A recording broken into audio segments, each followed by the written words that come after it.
Imagine a great chasm, a wide and bottomless valley stretching endlessly between two cliffs. You stand on one side. Eternal union with God waits on the other. Between the two yawns a gulf so deep and vast that no amount of strength, no moral achievement, no lifetime of good deeds could ever span it. This is the reality of the human condition, for all have sinned and fall short of the glory of God. Even the most righteous among us cannot reach the other side on their own. The one with the best behavior and the one with the worst behavior both fall equally short.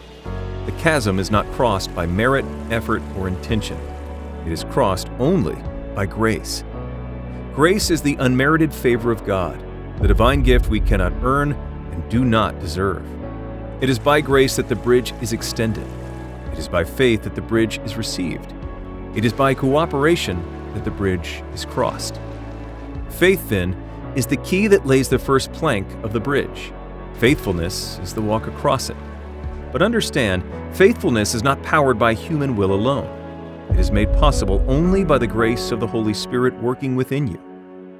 As it's been said, God provides the wind, but man must raise the sail.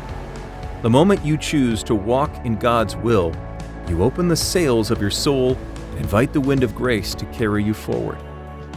To pursue the will of God is to step out onto the bridge in trust, allowing grace to guide every step. But to pursue the will of self, to turn back toward the desires of the flesh, the pride of life, or the lure of the world, is to walk away from grace and into the shadows of separation.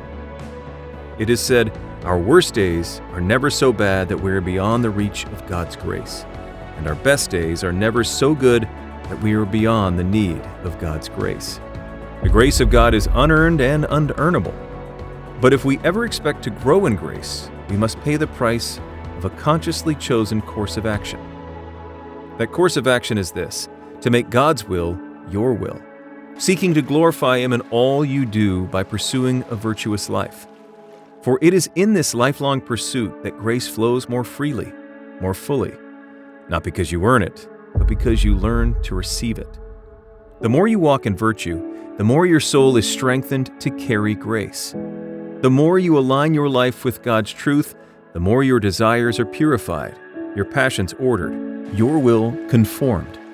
Grace does not grow by your effort, but your effort makes room for grace to grow. So walk the bridge of grace by faith, step by step, day by day. When you stumble, rise again. When you doubt, pray again.